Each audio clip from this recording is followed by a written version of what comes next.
এটা কিছু একটা আছে, হয় এই ঠান্ডার জন্যে কোনো হয়তো শ্যাকে বা কিছু আছে, এখানে একটা কিছু হচ্ছে, বিশেষ করে ঝুপড়ি যেখানে প্লাস্টিকের ব্যবহার খুব বেশি, একটা কিছু হচ্ছে। গরমে ঠান্ডার সময় হয়তো ঘর গরম করার জন্য কিছু, নাহলে পরপর ঝুপড়িতে এরকম আগুন লাগার কথা না। এটা দেখতে হবে এবং আমরা নিশ্চিত নই যে কীভাবে আগুন লাগলো এখনো, তবে এটা দেখার দরকার আছে কারণ পরপর ঝুপড়িতে আগুন লাগছে কেন। হ্যাঁ, না এখানে পাশেই সোনা ক্যাম্প আছে একটা, ওই স্যালভেশন আর্মির ক্যাম্প, হ্যাঁ ওখান থেকে ওরা এই একদম পাশে লাগবা ওরা এসছে। এখানে অ্যাকচুয়ালি হিসেব কিছু নেই কারণ এগুলো আনঅথরাইজ ঝুপড়ি, এতে কারা থাকতো না থাকতে কারো কিছু জানা নেই। এটা রেলের জায়গা, ব্রিজের পাশে এটা রেলের জায়গা, এখানে ওই ঝুপড়িগুলো করে কবে রয়েছে এটা আমারও জানা নেই। তো কতজন থাকছে এটা বলা মুশকিল, কিন্তু কেউ ভেতরে ছিল না। দমকল বাহিনীও পৌঁছে গেছে, সেনাবাহিনী যারা এই পাশের ক্যাম্পে তারাও এসেছিল, দেখে যে ভেতরে কোনো লোকজন নেই। নিশ্চিত বাড়ছে তো নিশ্চয়ই, দেখা যায় কি কারণ। নিউ আলিপুরের দুর্গাপুর ব্রিজের কাছে ঝুপড়িতে বিধ্বংসী আগুন, সেনাবাহিনীর জওয়ানরা রয়েছেন আগুন নেভানোর কাজ করছেন, দমকলের কর্মীরাও রয়েছেন সেখানে আগুন নেভানোর কাজ করছেন। শীতের হাওয়ায় এই আগুন নেভাতে যথেষ্ট বেগ পেতে হচ্ছে দমকল কর্মীদের। একেবারে ব্রিজের ওপর থেকে, যে দুর্গাপুর ব্রিজ যেখান থেকে জল দিয়ে আগুন নেভানোর কাজ করছেন দমকলের কর্মীরা এবং সেনাবাহিনীর কর্মীরা, তারাও হাত লাগিয়েছেন। সেই দুর্গাপুর ব্রিজের ওপর থেকে ছবি আপনাদের সামনে রেখেছি।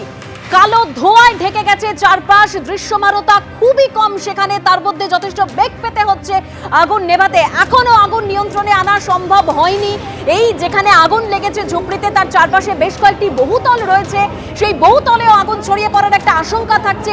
এমনকি বিপি পোদ্দার হাসপাতালের খুব কাছে এই ঝুপড়ি, বিপি পোদ্দার হাসপাতালেও আগুন ছড়িয়ে পড়ার একটা আশঙ্কা থাকছে।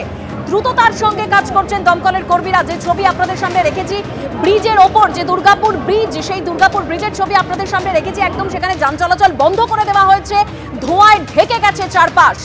নিউ আলিপুরে দুর্গাপুর ব্রিজের কাছে ঝুপড়িতে বিধ্বংসী আগুন, এখনো আগুন নিয়ন্ত্রণে আনা সম্ভব হয়নি। সেখানে দমকলের কর্মীরা কাজ করছেন, আগুন দ্রুততার সঙ্গে আগুন নিয়ন্ত্রণে আনার কাজ করছেন। আর এই অগ্নিকাণ্ডের জেরে শিয়ালদা বজবজ শাখায় ট্রেন চলাচল ব্যাহত হয়েছে। গতকালই তপসিয়ায় বিধ্বংসী আগুন লেগেছিল ঝুপড়ি, প্রায় 200টির উপর ঝুপড়ি প্রায় পুড়ে ছাই হয়ে গেছে। আজকে তার 24 ঘন্টা কাটতে না কাটতে নিউ আলিপুরের ঝুপড়ি, দুর্গাপুর ব্রিজের কাছে ঝুপড়িতে ভয়াবহ অগ্নিকাণ্ড। সরাসরি চলে যাব শিবাশিস মৌলিক, আমাদের অপর প্রতিনিধি রয়েছেন আমাদের সঙ্গে। শিবাশিস, এখনের পরিস্থিতি?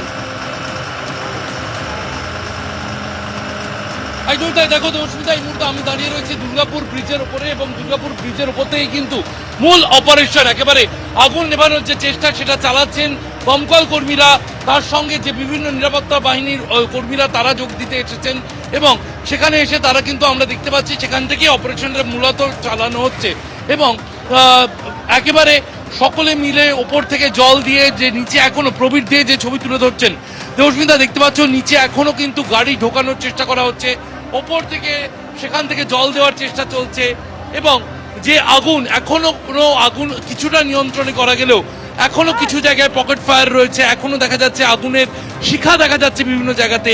ফলে দমকল কর্মীরা তারা কিন্তু চেষ্টা করছেন এবং স্থানীয় পুলিশ প্রশাসন তারা যেমন রয়েছেন এবং ইন্ডিয়ান আর্মির বেশ কিছু আমরা দেখতে পাচ্ছি কর্মীরা তারা কিন্তু এসেছেন, তারা হাত লাগাচ্ছেন এবং একসঙ্গে যৌথ উদ্যোগে কিন্তু চেষ্টা করা হচ্ছে যত দ্রুত সম্ভব এই যে অগ্নিকাণ্ড সেখান থেকে রেহাই দেওয়া যায়। এবং প্রচন্ড ধোঁয়া এবং সেই ধোঁয়ার মাঝে কিন্তু কাজ করতে কিছুটা অসুবিধা হচ্ছিল দমকল কর্মীদের।